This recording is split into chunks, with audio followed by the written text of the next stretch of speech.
So okay mga paps, gusto pala. Ngayong araw pala, samahan nyo akong magpalit ng brake pads nitong Toyota Fortuner, okay?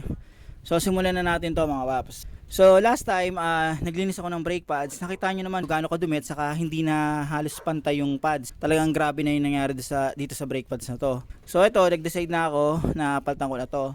Ngayon, ang ipapalit ko rito ay Brembo. Ito, susubukan natin to. So ito ngayon ay ipapalit ko rito. Yan.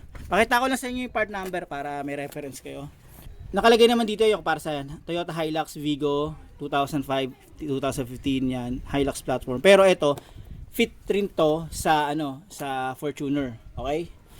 So ito ipapalit natin diyan. Yan. Ngayon sa pagpapalit, madali lang mga paps. Ito. So tatanggal ko yung pinaka-lock dito, yan.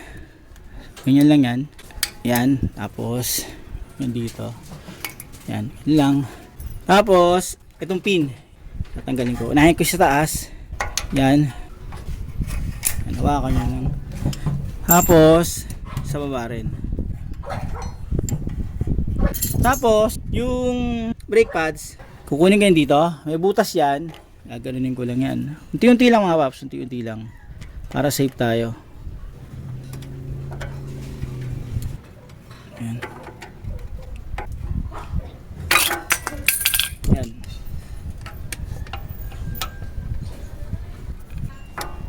Yan. So, etong Brembo, iba talaga siya. Ewan ko ba't ganito kumpara sa ibang brake pads. Ito may sticker siya, tapos may QR code yan. Hindi ko pa na-scan yung QR code, pero sabi niya, pag in-scan niya, legit talaga makikita nyo. So, ito, yan siya. Tapos, meron siyang ganito. Nakabalot pa talaga. Parang premium na premium talaga. Meron siyang manual pa. Sticker, yan, solid. Tapos, meron siyang grease.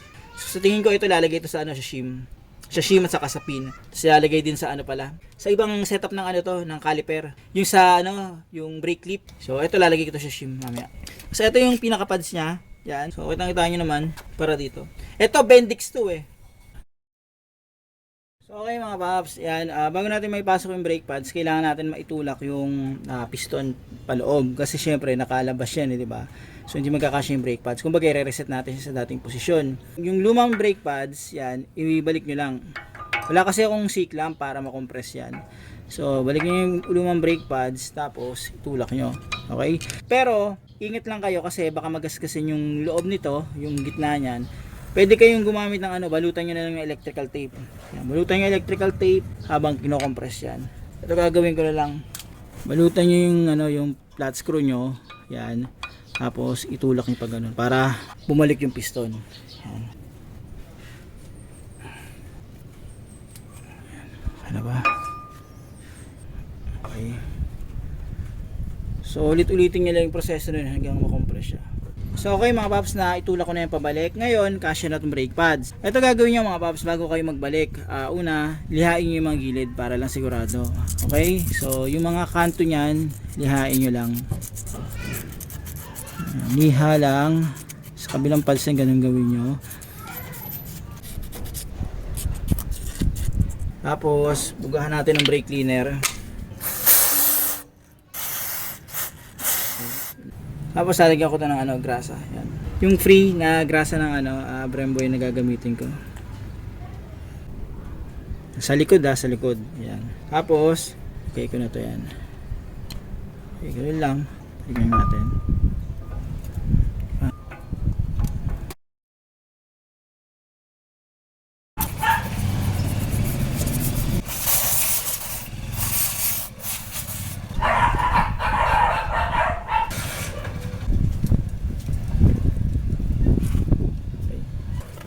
Natin yung pinaka natin yung pinaka shim.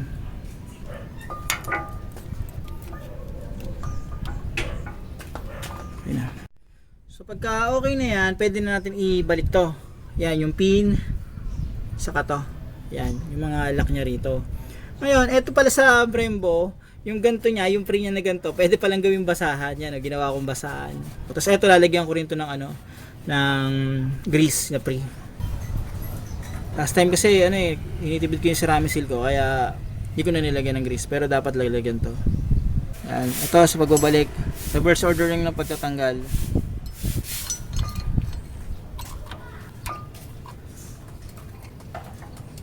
So yung pin, babalik ko lang na ganyan.